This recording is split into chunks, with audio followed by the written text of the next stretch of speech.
spoilers? Oh, lots and lots of spoilers.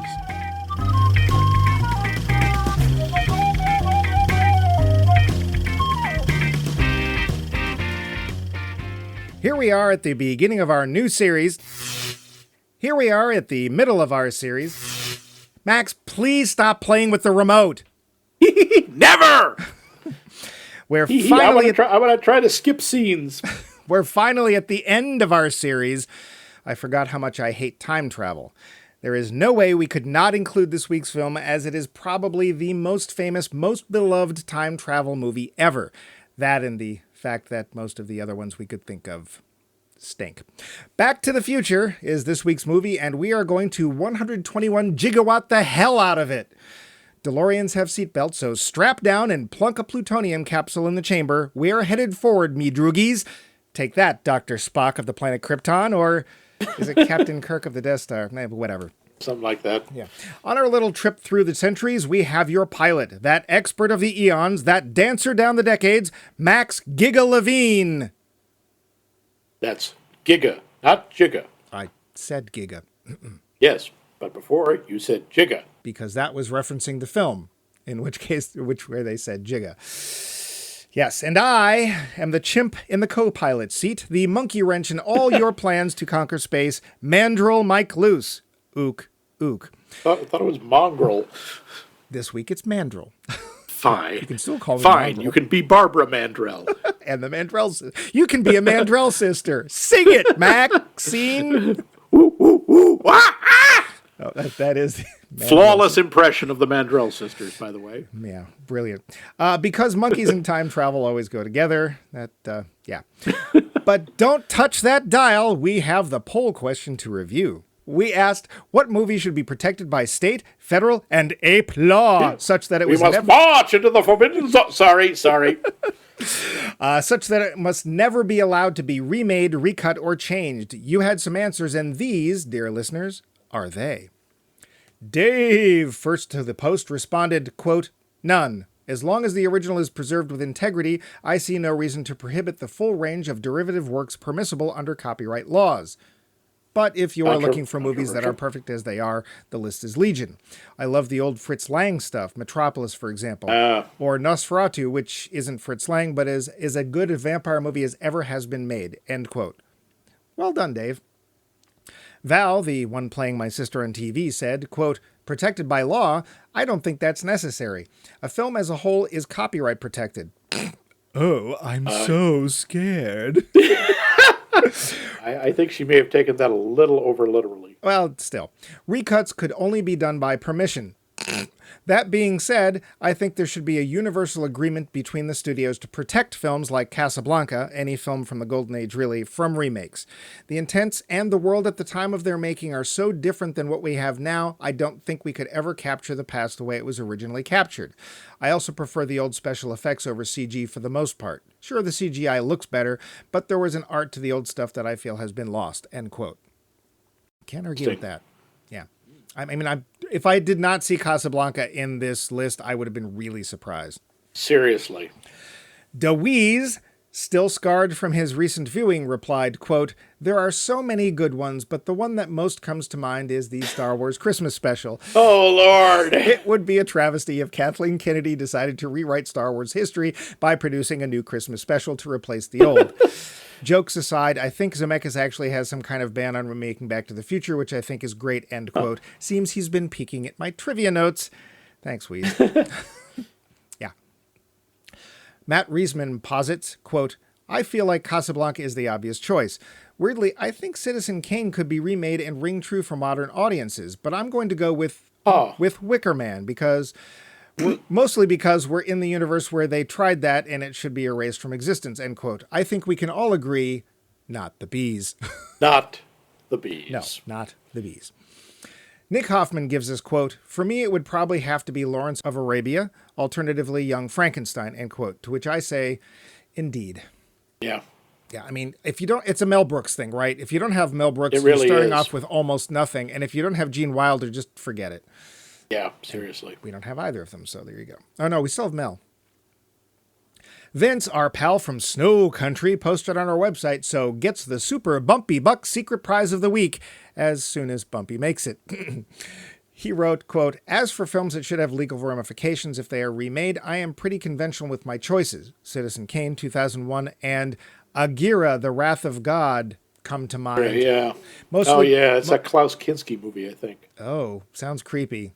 Mostly because they are striking examples of unique filmmakers that hold up no matter how much time has passed. Most films I see no problem remaking over time. After all, The Maltese Falcon with Bogart was, I think, the third incarnation in film of that story, end quote. I only found one other, and it was from 1931, and it starred Bebe Daniels and Richard Cortez. You know. The Daniels Cortez pairing. Yeah. Legendary. Yeah, actually, I'm now kind of curious, but whatever. Yeah.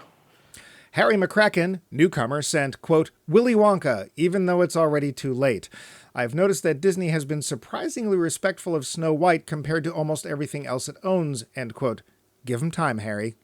Yeah, it's an interesting point, but yeah, don't let your guard down. Yeah. Lastly, Dave snuck in again with a parting shot, quote, "I wouldn't touch Harold and Maude either," end quote. See our previous episode on Harold and Maude. Thank you all. We always love hearing from listeners and non-listeners alike. And how do we hear from you? Well, that's the cheese at the end of the stick now, isn't it? But for now, we'll ask Max. Max, what film do you think should never, ever, under a law, be remade? Well, I would like, of course, I'm with most of the crowd on Casablanca, but that's also too late as it was remade, as we all know, into Barbed Wire. I'm not kidding. When it was made, they considered it a remake of Casablanca. You know, a lot of people don't realize that it was also remade into Rogue Warfare 3. I would rather watch Rogue Warfare 3, I'm afraid. But what else? I got to say, a lot of the ones these folks came with, I would go as far as I would hate to see Star Wars A New Hope remade. Yeah. Although we kind of did.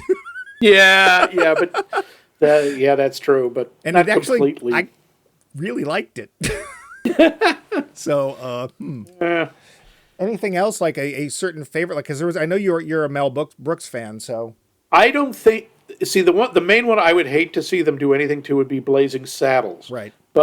And this is a big thing I've seen on the internet. I don't know if you could make Blazing Saddles anymore. Yeah. I don't think you can make it today. And I don't think anyone should try to touch it. I think one of my old favorites that I really just don't think would work at all, partially because of the time and the place it was made, is The Third Man, which is a Carol Reed film starring Joseph Cotten, and Orson Welles shows up in it. A lot of people think it's an Orson Welles film, but it's not. It's no, you think it is, but it was shot in post-war Vienna, so yeah, you've got this. You don't have look. anymore. No. So you have this look and you have this feeling and you have this time that you can't really recreate, never mind the circumstances. And it is such a beautifully photographed film. Gorgeous. It is really amazing. And of course, Casablanca, I wouldn't remake. I mean, most Bogart films I wouldn't remake. I know they did remake Sabrina. I remember it being not particularly interesting. That was with Harrison Ford as Humphrey Bogart, and I forget who played William Holden, but whatever. You remember it? Which one, Sabrina? Yeah, it was, who was it? Craig Kilborn? No, Joel McHale. I don't know, one of those bland pretty boy talk show guys played on the William Holden part. Yeah, which is about what you want. It didn't work. It also just, part of it because Sabrina was very much a product of its time, and the class roles were much more established still. But also, it's like, oh, poor Harrison Ford. Nobody wants to go out with Harrison Ford. Oh, yeah, that's believable. That's believable. Yeah, I just say, if you're going to remake a film, unless you're bringing something really new and fresh to the film that won't in any way impact the original, just don't. We don't need to see it. We've seen it. So there are some I just kind of wish they'd stop remaking. Like, I don't really think we need more versions of King Kong. No, dear gods, no. Just come on. Yeah. Leave the big monkey alone. Yeah. Or, quite honestly, I'm done with The Mummy. Yeah. Don't need another Dracula. We did a whole series on Dracula. Oh, boy. So many Draculas. Yeah. And we don't need any more. Oh, yes. Please, by all means, do not remake Twilight, whatever you do, because I know they're threatening to. Please, the United Nations War Tribunal has to step in on this. Yeah. But we have a Anyway. trivia question for next week. Yes. And we would like to ask, I should say, what's that one film that everyone else just seems to love, but which you hate or think is meh or not worth all the hubbub? We're dying to know, so won't you? But first, trivia. The show. Budget, 19 million buckaroos. Take a whopping worldwide 381 million, likely not including toys, video games, fruit bats, and breakfast cereals. Wow. It's a shame they didn't make a sequel. Yeah, it is, isn't it?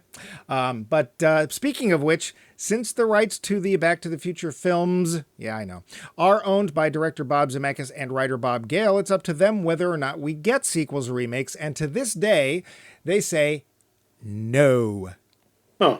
I wonder how long that lasts. Does it expire with their deaths? Well, then it's going to be owned by a trust or an estate. I hope it doesn't expire with their deaths, because I would not put it past Universal to have them killed.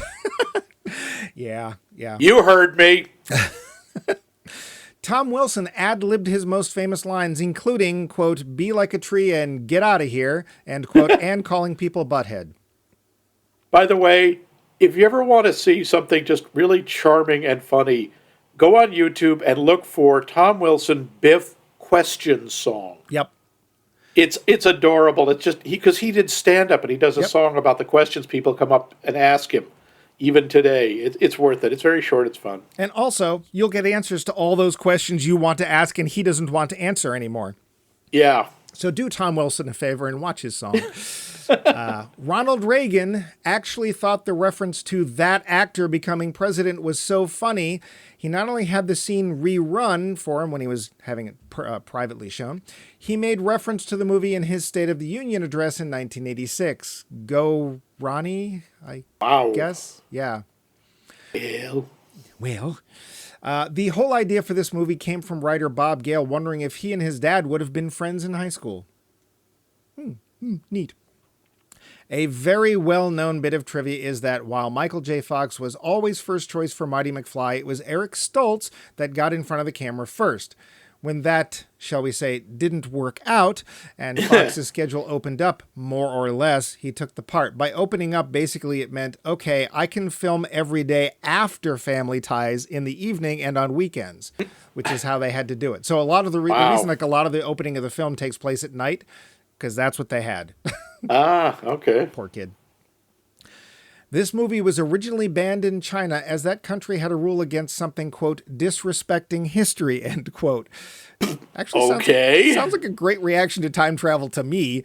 They have since lifted that ban, which means, Oh, Do dear. they have a time machine? I don't know. In a huge change from the ways movies are played nowadays, this film stayed #1 in the box office for 3 months and was likely still playing after that. Yeah, remember that? Yeah, gosh, that's right. That's when movies actually stayed in the theater for more than 15 minutes. Yeah. Michael J. Fox only added the J because there was already an actor named Michael Fox who coincidentally played a part in the actual original sci-fi TV series Science Fiction Theater. Fox's middle name is Andrew. Oh. You know, J for Andrew. It's silent. Like the P in our pool. And really, there is so much trivia about this movie. It's just going to take forever. And we have a lot to cover. Oh, yeah. Or do we? We do. Is there any other trivia you want to interpose here? And Not really. yeah, it's huge. They've done documentaries there's so about much. it. It's one of those films. So, plot. Do we really have to? Come on. I mean, maybe for somebody living under a rock. Well, okay. For Not really. consistency's sake, we'll do it. All right. Also, because I wrote it. Marty McFly is a typical high school kid played by a 24-year-old actor. A bit of a weirdo, his best friend is local crackpot scientist Doc Emmett Brown, who not only feeds Marty's insatiable need for bigger and louder amps for his guitar, he seems to have built a time machine. He wishes to use it to go into the future and see what bright spots and new inventions there are. But the people he stole the plutonium from to make the time machine work have other ideas. They show up and disrupt the experiment and seemingly kill Doc Brown. Marty, leaping into the time machine, which happens to be shoved into a DeLorean, speeds away only to accidentally reset and activate said time machine. He ends up in 1955 without another dose of plutonium. What can he do but search out a younger Doc Brown to help him? Well, you know. While possible, this is going to take some time, so Marty decides to check out the local scene, which is the same town he grew up in and the same one in which his parents are currently going to high school. Meetups threaten his own existence, so Marty has to not only make sure his parents get together, he has to help the doc get the machine working so he can get back to where he started. It's a race for time itself as we bop till we drop, Big Daddy, and all that other 50s stuff. Will Marty get back? Will his family be a constant target for local bully Biff? And how will they explain knowing about Mr. Spock and Darth Vader decades before either is supposed to exist? And what about the sequels? Oh, we're out of time. The Lowdown. So Max, you and I did not see this when it first hit Nope. the theaters. We did not. We were out of the in country. Europe. Do you remember Yep. all the films we did see while we were in Europe? I made a list. I remember View to a Kill. Unfortunately, yes. Baby the Last Dinosaur. Baby, Secret of the Lost Legend, yes. Oh, excuse me. Secret of the Lost Legend. Return to Oz. Yep. There was one other one. Restless Natives. Oh, I forgot that one. That was a Scottish film. Yeah. was one Witness. A Witness. That's right. I was going to say that. Yeah, I know. I was going to say Harrison Ford, but yes, Witness. Yes. We saw the Harrison Ford. Yeah, so I don't even remember hearing about it while we were there. I don't know if it was released in the summer while we were in Europe or not, but I don't remember hearing about it, so we didn't go see it. When we got back, I remember that being the only thing you heard about. Like everybody I knew had seen nuts. it. Yeah. So I did see it in the theater. It just wasn't. It was probably like when it was still number 1 3 months later or whatever. Yeah. Do you remember your reaction to the film? I don't actually. I mean, it's 36 years ago or some such. That's a long time. I don't remember. I'm pretty sure I liked it. Yeah. But that's all I remember. Isn't that interesting? Because there's a lot of films we've talked about, usually ones we don't like, where we say, hey, do you remember seeing Highlander 2 in the theater? And we know exactly what we felt about Highlander 2. This one, I don't know, just didn't. I was like, yeah, that was good. I wonder if it's because it's become such an icon. And we've seen it so many times since. Pretty much, yeah. I'm going to say this is one of those movies that if you're doing housework or you're wandering by the TV and it's on, you kind of watch it. Even though you know every sentence of it, you just watch it. Yeah, I think so. It's comfortable. It's nice. It's comforting. It's part of the past. Yeah. It's nice. It is part of the warp and woof of our lives. I will say the film does start with the Exposition News Channel. Tune in at 5 for exactly what's happening in 20 minutes, which is fine. Yeah, I also have to say it's awfully nice that Doc, when he's showing Marty the DeLorean of the time machine, gives him very precise instructions at how to use it if just, I don't know, you end up in it. Yeah. Well, and here's something that's actually kind of fun. This was part of the trivia I didn't bother with. So part of the whole deal is that Marty accidentally jams his arm into the time controls. Turns out that giant thing stuck on the armrest, whenever poor Michael J. Fox went to go shift the car, he couldn't help but bang his arm into the stupid time circuit. So that's actually a real thing. All right. Yeah, apparently DeLorean was thrilled that his car was immortalized in this movie. And let's face it, if it hadn't be, would we still be talking about DeLoreans? Unlikely. I mean, I kept waiting for it, going, hey, Doc, what's all this white powder in the glove compartment? There's free cocaine in every glove compartment when you buy DeLorean. 80s reference. Look up John DeLorean. That was a very odd car, the DeLorean. And largely forgotten except for this movie. Right. The funny part, of course, is that they never show the DeLorean being actually, reliable. Yeah. Which I think is actually true, but there you go. I couldn't say. We have one kind of trope that doesn't pop up often, but it does pop up here, which is the old "my parents' teachers are still in the high school I go to" trope, which is, have you ever run into that? In movies, not as much. On TV shows, sometimes. Well, I meant in real life. Oh, in actual real life? Well, actually, if you Well, when I went back and applied for a job at our old high school, several of the teachers we knew were still there. yeah, well, I guess that's fair. Yeah.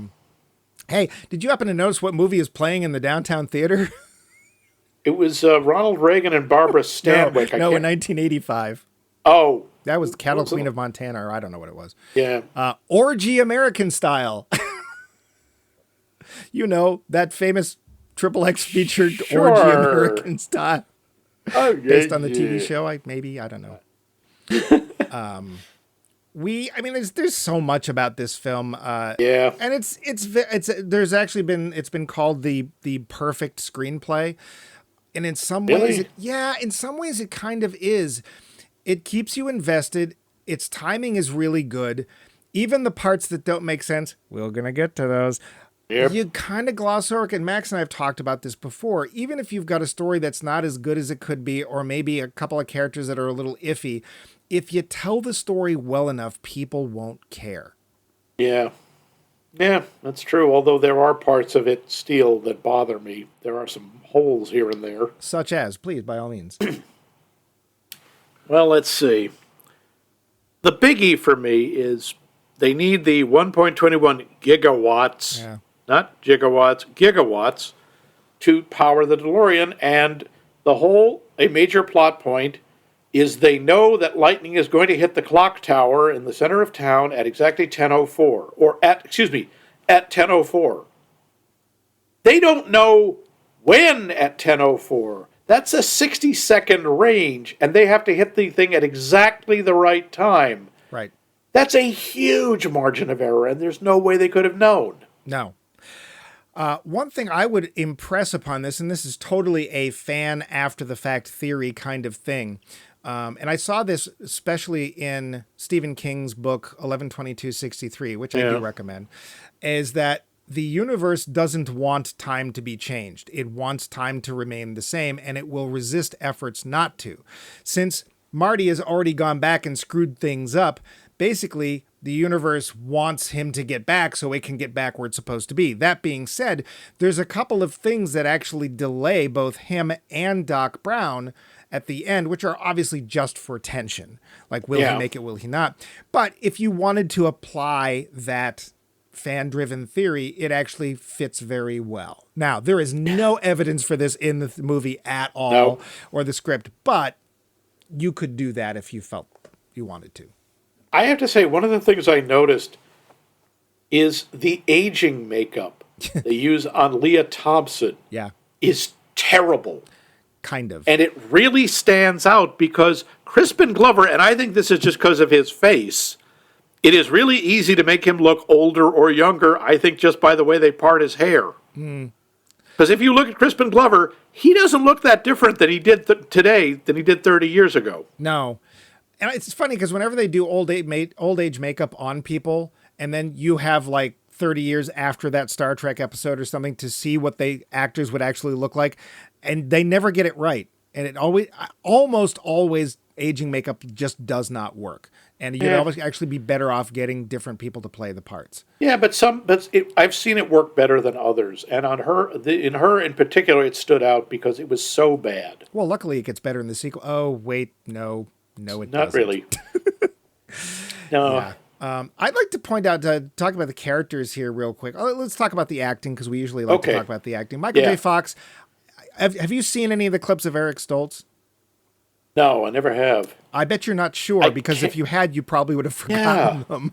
I can't picture Eric Stoltz as Marty McFly. I mean, Yeah, apparently he's a method actor.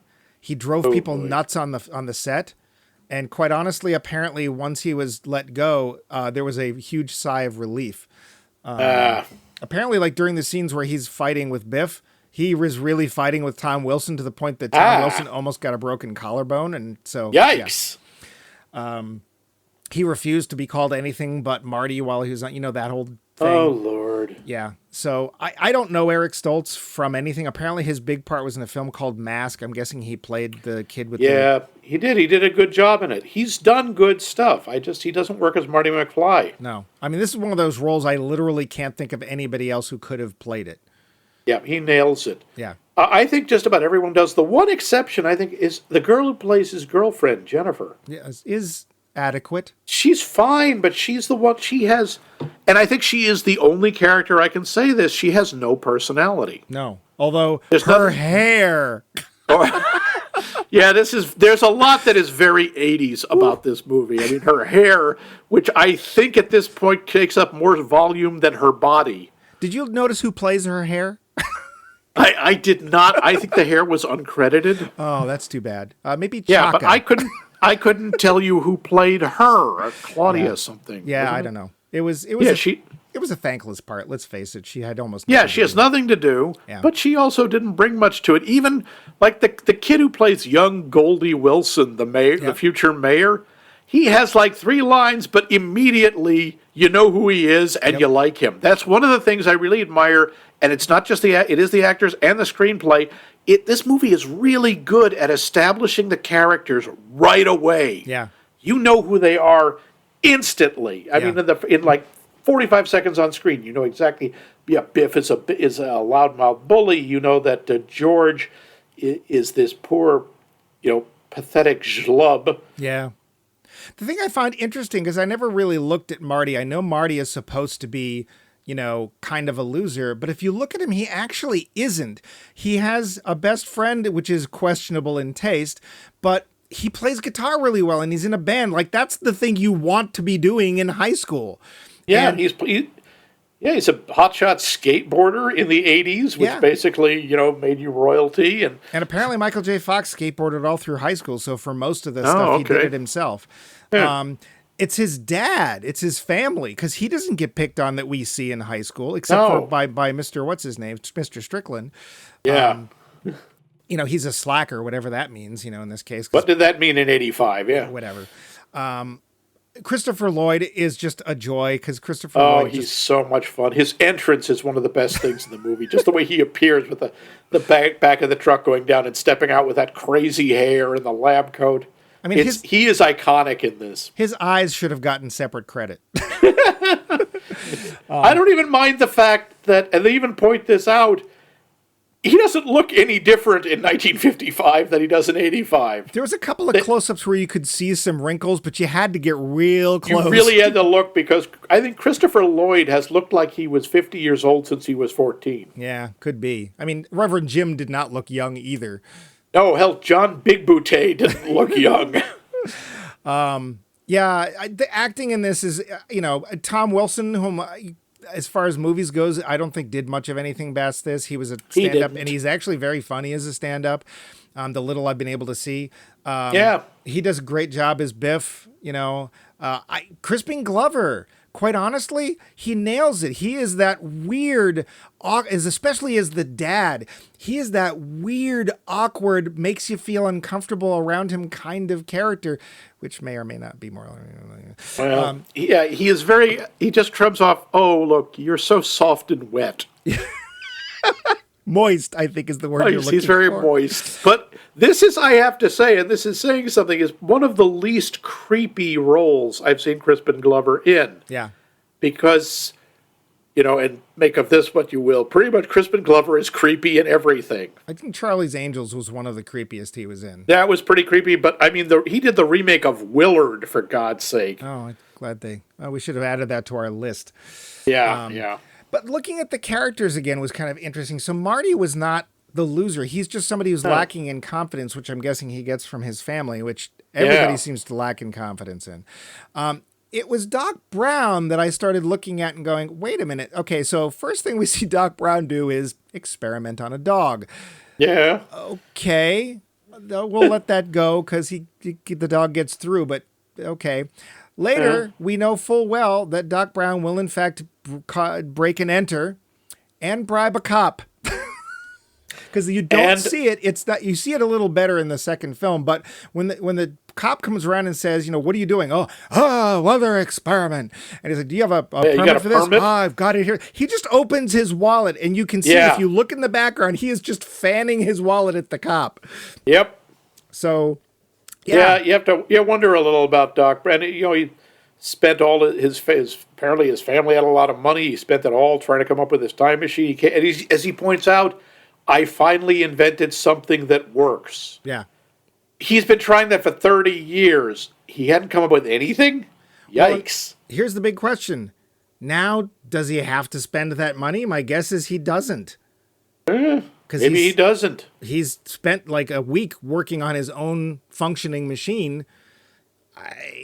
I don't know. And now we'll get to the time towards Yeah, towards we got to the get to end. the time travel. But We yeah, have a first appearance here. I don't know if you caught it or not. Partially because he literally has no lines. But this is Billy Zane's first film. yes, that's right. Isn't he one of Biff's cronies? Yes. Yeah. He's actually the good-looking one. Who's Okay. I think his name is That- Match, but I don't remember why. I don't think but he has no line, so you can't tell. No. Yeah, yep. I got to say, by the way, the high school is remarkably progressive for 1955 in that they hired a black band to play at the Enchantment Under the Sea Ball, or Fish Under the Sea Dance, or whatever it was called. The Fish Under the Sea, I think is. Yeah, and it was nice to have some actual black actors. I mean, we do see Goldie Wilson, and we know he does become mayor, which is nice. But otherwise, Hill Valley is, shall we say, in the middle of Whitesburg. Very, very white, yeah. And okay, I still like the joke, even if it is a little heavy-handed. The fact that the lead singer is Marvin Berry and turns out to be Chuck Berry's cousin. Yeah. It's me, your cousin, Marvin Berry! And I wait for him to look at the audience and go, you get it? It was a little heavy-handed. Yeah. But it's cute, and it sort of reminds you of that book, Anubis Gates. Well, wait a sec, if Chuck Berry got the idea for the song Johnny Be Good from getting it from Marty McFly, and Marty McFly learned it from Chuck Berry, who actually created the song? Yeah. That's Why one of my did it take favorite him books. 3 years to release it? Because Johnny Be Good didn't come out until 1958. He was perfecting it. Also, because if you remember, he comes in the middle, and it's right before Marty starts doing wacky crap with his guitar. Oh, that's and everyone's true. like, It took him a while to extrapolate the rest of it. All right, that's fair. Or, Ah. let's face it, it doesn't make sense. Yeah. And there's a few things like that. So, for example, Marty leaves in the middle of the night. He leaves at 1:30 a.m., and when he Yeah. arrives in Hill Valley, the sun's coming up. Yeah. Well, he's time traveling. My guess was, okay, we have time to shoot in the weekend. Okay, we have time to shoot literally in dawn before poor Michael J. Fox has to go home and get some sleep. You're stuck with it. I didn't worry about some of the details before, we did this series and such, but even when he's sitting in the diner and they're doing all the jokes about give me a Pepsi free or Right. give me a tab, it's like, of course, he's, ordering anachronisms. I'm sitting there going, what is he going to pay with? Well, He has, because I actually went and looked this up. okay. If he used a quarter or a dime, he'd be in trouble because his money came from 1985, which is when they weren't making quarters or dimes out of silver anymore. They didn't stop doing that until 64. But They might not have looked. No. They might not have looked too close. And if the coffee was a nickel, if he just gave him a nickel, that would probably be undetectable. the quarter would have been fine. The dime, I can't remember when they changed the heads on them. 1947 was when they brought out the Roosevelt dime. Okay. And the dimes were also silver until Well, everything 1964. was until 64. Yeah. I think if he played with change, he was okay. The paper Yeah. money would have been a problem. They would look a little funny because the dates are pretty obvious. But of course, it's a moot point because he runs out without paying. Yeah. I want to know, why does Marty need the doc's address? Oh, because he doesn't know where the doc lives currently. Obviously, the doc had to sell his house. The doc's garage, we see when he comes out of the garage in the opening of the story, it's Yeah. just the garage left, and he sold the land behind that had the house. Oh. But the I didn't address catch is the that. same. And I was like, so one of the big things is like he has to tear it out of a phone book, and he keep asking, where's this Riverside? Where is this? Like, the place you go every day. Okay. So I didn't understand that. Let's drag one of the big elephants in the room into the Okay. light. The photo. The photo makes absolutely no sense. I thought you want to hold off on that till we talk about the time travel because that actually, it ties into a bunch of stuff. It does, but irrespective of that, the photo Okay. just does not make any sense. No, it really doesn't because the whole idea is as events diverge from how they were before in the present, whatever. Yeah. It's a photo of Marty. You remember, everyone knows there's a photo of Marty and his two siblings, and the oldest sibling starts to fade away a piece at a time in the photo. Why is it a piece at a time? Because if Marty is successful right now, his brother will be born without a head. It's like, come on, man. Either you exist or you don't exist. Well, the photo ends up being a probability detector, which makes no sense, right? Because it's like, oh, you have less of a chance of this actually happening. Oh, less of it. Like it does, and especially the end. Marty doesn't have a piece disappear. He just starts to fade away from the photo, and then in front of everybody, somehow they don't notice whatever. Yeah, that part. That's again, I understand why they did it narratively, but it makes no sense at all. Yeah. I also love how, as soon as the parents in 1955 at the Fish Under the Sea dance, Lorraine and McFly there have a kiss, then Marty's okay. I hate to tell him, that's not how babies are made. Shh! It was 1985. No one knew that. Yeah, sure. If you kiss somebody, you make Michael J. Fox. That's how it Every works. time you kiss someone, Michael J. Fox gets his wings. We get one of your favorite I love to hate this stupid details in this film. Spoiler, if you haven't seen this film, the hell with you. We get a magic bulletproof vest. The kind of vest where not only do you not take any bruises or lose any blood, you're perfectly fine. You haven't had all your ribs shattered. None of your lungs haven't collapsed. Nope. Yes, fine. it's like, oh, I'm fine. Look, the bullets are these perfect circles flattened neatly against the bulletproof vest. Yes, that is annoying. We'll get to that. I also want to bring back to that in the time travel, because I wondered, was he wearing it the first time? We're going to have to guess no. Well, when he was shot, there's no blood. Right. But, well, we see a hand. But we see his body in a white coat. If he had been shot to pieces like that, there'd be blood. But he gets knocked down fast enough that he's not on screen long enough to tell. But we will get to the time. We're very soon to get to the time travel. But one thing I just want to point out is that the nicest part of this movie is that the entire story is based on a mother's love for her son. That is, I got to admit, that is one of the creepiest and most uncomfortable aspects of this movie. It's the fact that Marty's mom, when she's 17, falls in love with Marty. Yeah. And Leah Thompson, this is where she really shines. She does this so well. Yeah. Because it's sort of, there are all these little underplays that I kept forgetting about. Like her father, Marty's grandpa, hits Marty with a car, which is supposed to be his father, but he pushes him out of the way. And he wakes up in bed and he's like, where are my pants? Yeah. And I love her line, over there on my hope chest.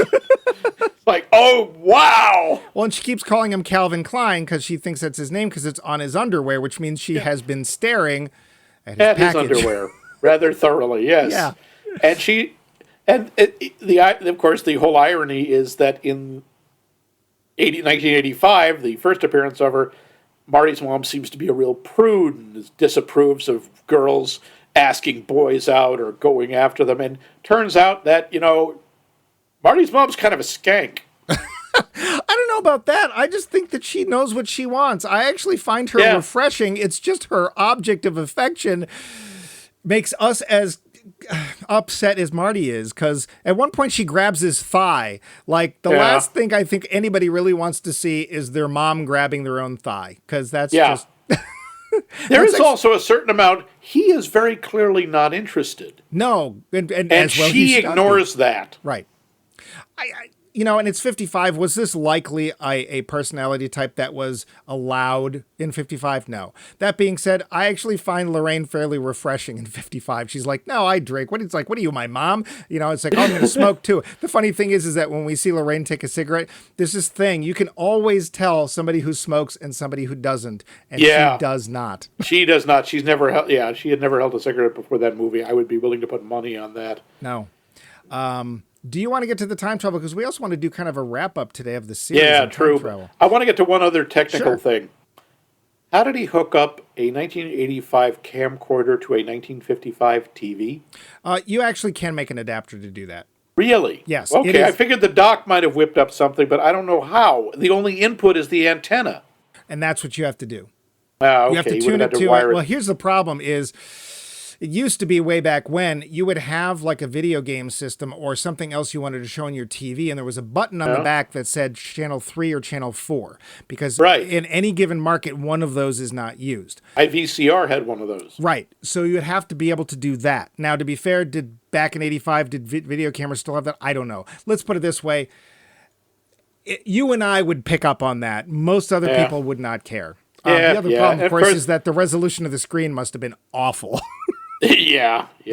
We have it in 80. I love the line, "No wonder your president's an actor. He's got to look good on television."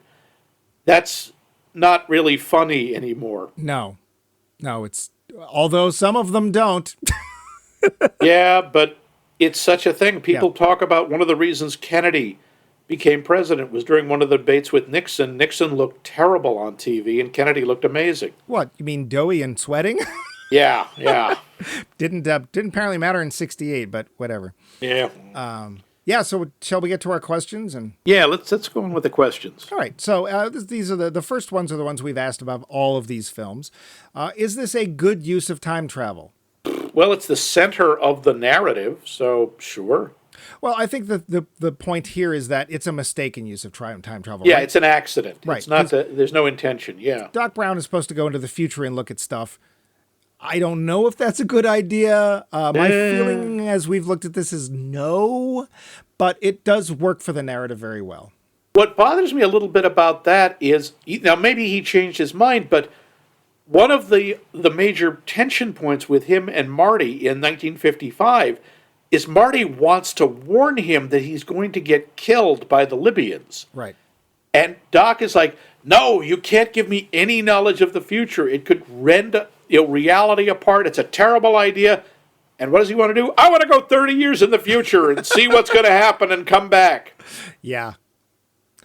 Well, there you go. Obviously he changed his mind because, he says, "Well, what about rent?" Marty writes him a letter. Right.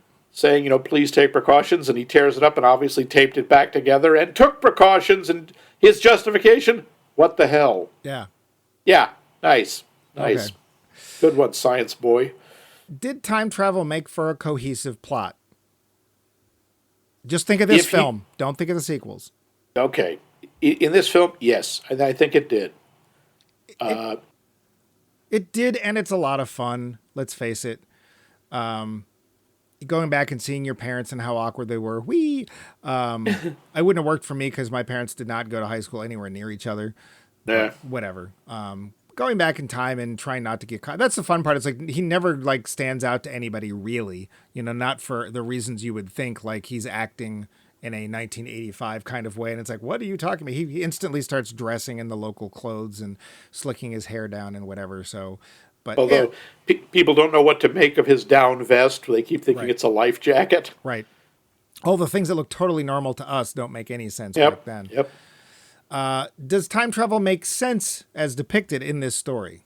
So why do you creak? Because, oh boy, this ties very much into two other movies we've watched. One is Looper, and the other is X-Men Days of Future Past. It's Looper because what he does in the past instantly is affecting the future. That the picture fading out. Right. And the other problem is when he goes back to the future, when he goes back to 1985, everything has changed. The timeline has changed, but he has no memory of it, just like Wolverine in Days of Future Past. Right. Which is really awkward because, how is he going to get through high school now? He doesn't know any history. Well, to be fair, assuming, yes. As far as we see, the only history that's been affected is his family's. Right. Which is really, really unlikely. If you go with the butterfly theory or anything like that, the changes he made would have had massive ripple effects, would have changed a great deal. Are you saying and that they we ignore would that suffer completely? From Kushner syndrome? Yes, that's right. Yes. Which only you can prevent Kushner syndrome. Please give generously. Anyway, I'm sorry.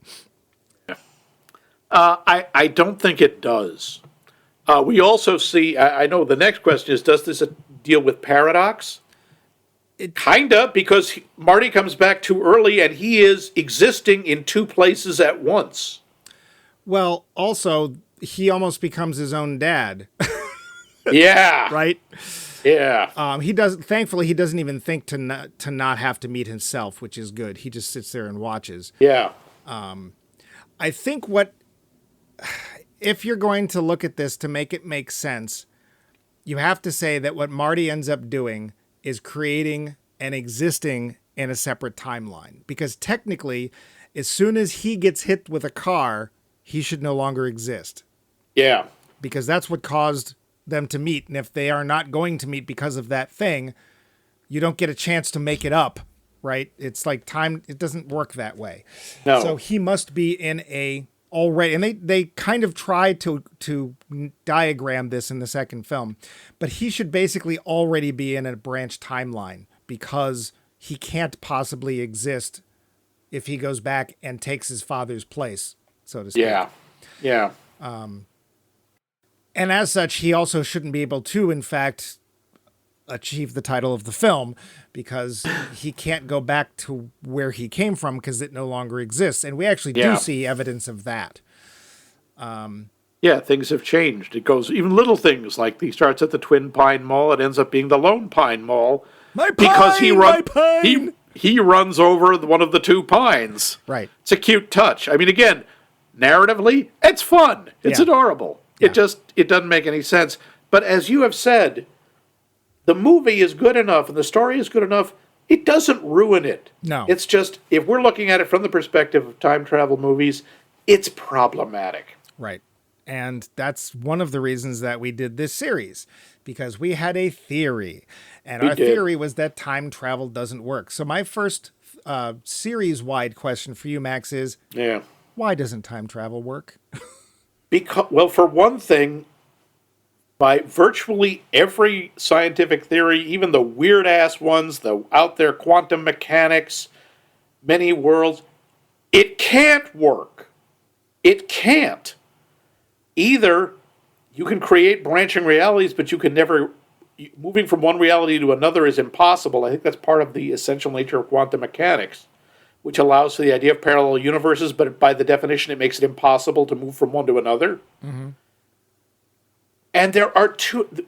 Nobody ever really explains the grandfather paradox. Right. No one ever... There doesn't seem to be a solution to that. And it doesn't work because it doesn't work. Right. I mean, by our science, I don't know, somebody... Of course, no doubt our podcast will exist for many thousands of years, and maybe... in the future, when archaeologists unearth these strange MP3 files and listen, they will mock us because time travel is how they get to work every morning. Yeah. Well, we're hidden in Al Capone's garage, so... Yeah, it doesn't work because fundamentally it doesn't make sense. The way it's portrayed in almost every movie is you can muck with the past, or you can utilize knowledge from the past. Hell, even observing the past should be bad. The whole idea of, again, from the Heisenberg principle, observing something changes it. It shouldn't work. Well, okay. The next question is, how could time travel work? I cannot answer that. I don't know. Maybe you got something? Well, my thought was if you did time travel in a way that you are not able to actually interact with it physically so that you can observe it. Now, you say by observing it, it changes it. Well, you also might say the person or the space that you're observing, if you go back in your own self, like they did with Wolverine, that character is already observing something anyway. So is it changing? Don't know. It doesn't matter. It doesn't matter if it's the physical nature. Observing, if you believe this, and I don't know if anyone's proved it, if you observe something, you alter it. And if you observe it from a different perspective, you alter it. There are ways, people have speculated, light impulses never really go away. In theory, if you could move faster than the speed of light and you went away from the Earth, it turned around, in effect, and looked through a telescope, you could see images from the past that were still traveling through space. That's kind of observational time travel. I would say that it would have to be something where you cannot interact with the past. It's purely for knowledge or observation. And while what you're saying is true, I'm not disputing that. Discover Magazine, all that Yeah. aside. I would say that if you were just using it to view something and then the story has you use that knowledge in the present, I think that would be a lot easier to overlook when it comes to that whole logic issue, because Yeah. it really just doesn't.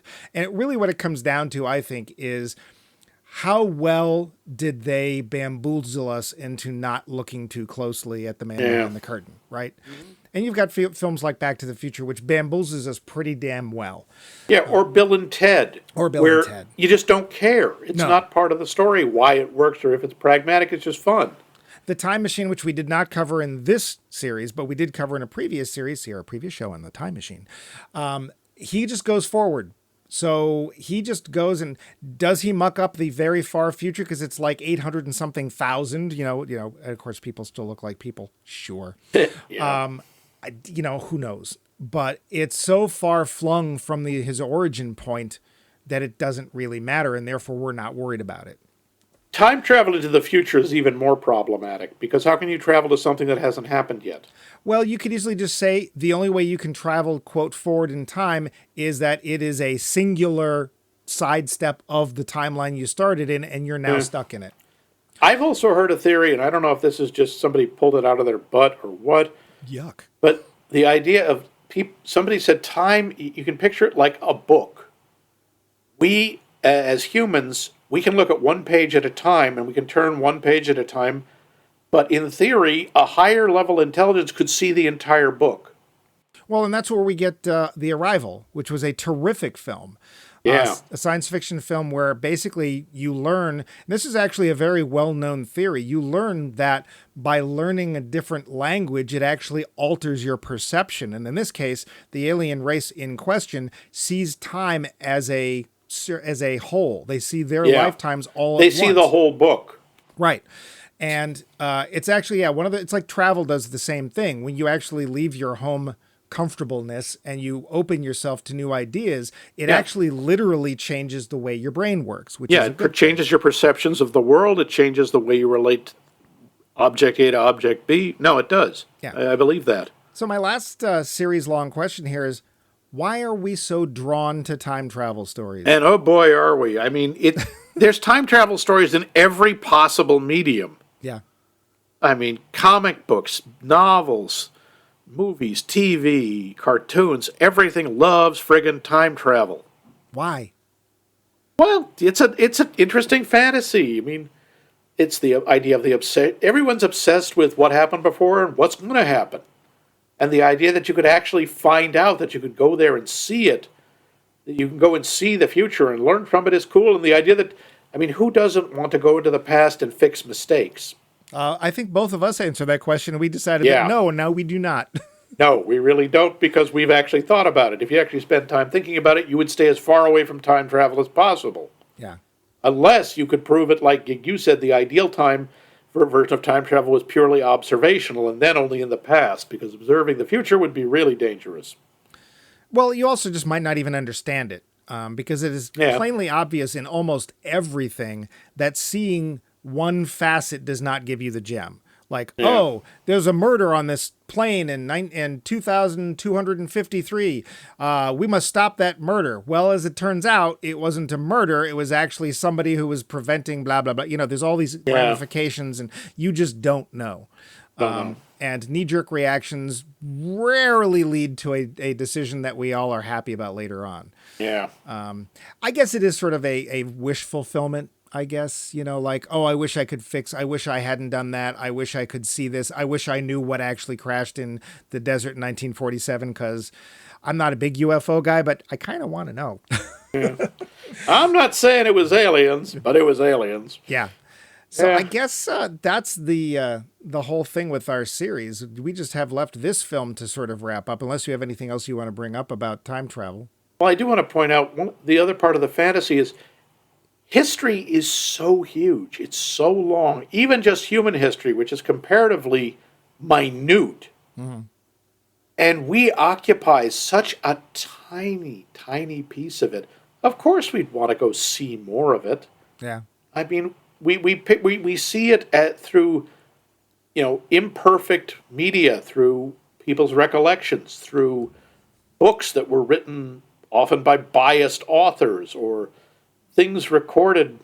I remember there's a big argument about literature as history, where the idea is so you can learn about a culture and a place by its literature, and you can learn historical stuff from the literature. And I remember a history professor arguing, saying, history to me is head of cattle and bushels of wheat. No, that's history. And an English professor, a friend of mine, said, yeah, who's reporting the number of cattle and the bushels of wheat? Somebody's writing it down. How do you know they're honest? How do you know they're not slipping some in? How much they're, embezzling? History is we view history through the most imperfect lenses possible. It's a lot of it, really, when you get down to it, is kind of guesswork. We choose to say, yeah, we believe this is an accurate account of events. We don't really know. No. So, of course, wouldn't you want something that could answer absolutely, look, I'm here, I am perceiving these things, I now know what really happened. Of course it's attractive. Yep, so that's it. It's decided you, me, and Bumpy are making a time machine. Yep, we are. But we're not using a damn DeLorean. We're gonna do something like a Bentley or a Something more comfortable.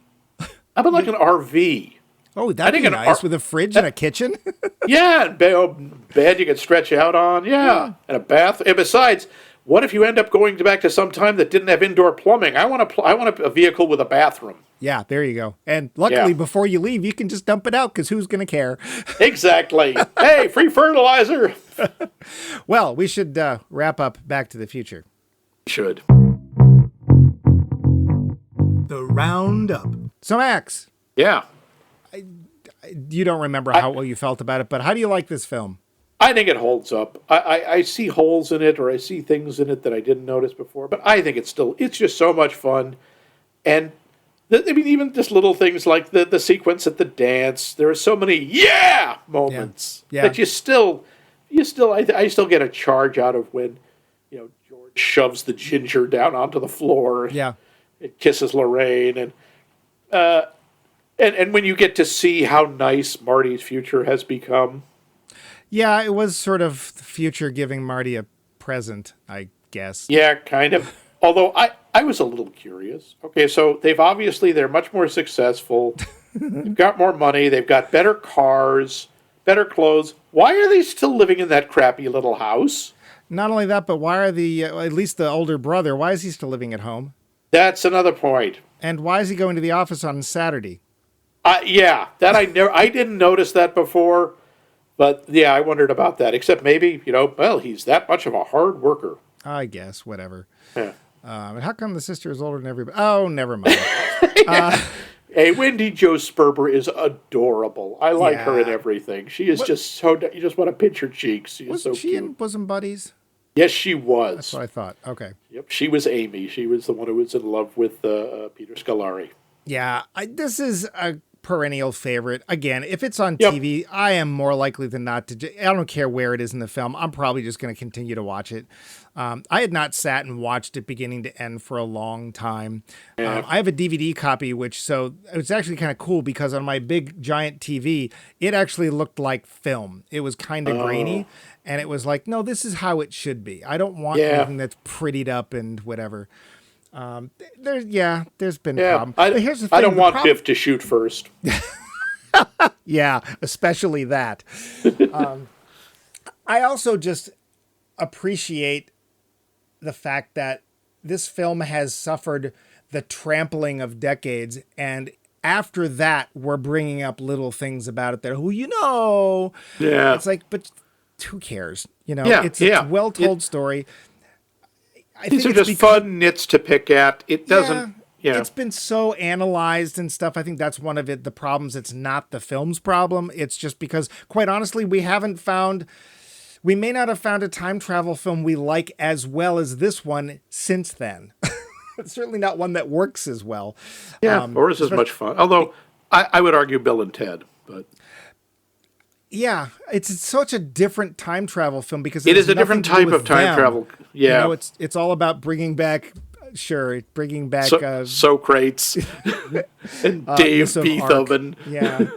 Okay, we're gonna pass a Yeah. history exam, but we have that troll question we'd like to go over. Answer it and become a troll. No. Yep. Our poll question this week, which you can answer in the numerous ways offered, such as direct email, extra bumpy bucks if you do that. That is us at maxmikemovies.com, which of course implies and is in fact true that we have a website, maxmikemovies.com, which has all of our episodes, which is 160 plus strong. You can go to social media if that's what you do. That would be us at Max Mike Movies on Facebook or on Twitter. We may be branching. No, we're not going to branch out. We are not doing the TikTok, period. No TikTok. Oh, we're not going to do the dances and stuff. No TikTok. No. Hey, if thousands of our followers demand it. Yeah. Well, but if you like don't have thousands. podcast apps, we're on it because we Yep. don't even ask. They just put us on the podcast app of your choice. Yep. But we want you to use one of those methods, no texting, to let us know the answer to Text him. Max's number is... What's that one film that everyone else just seems to love and you just hate? Or you just think is, I don't see what all the big deal's about.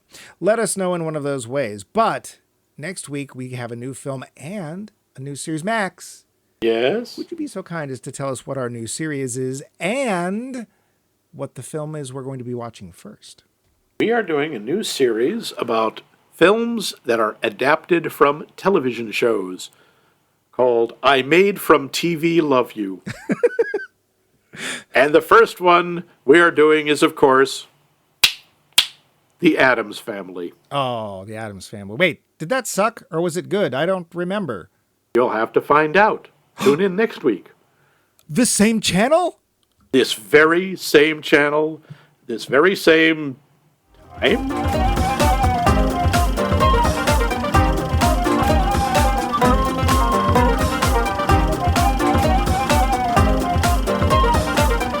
This has been a co-production of The Voice of Max and The Movie Wrench.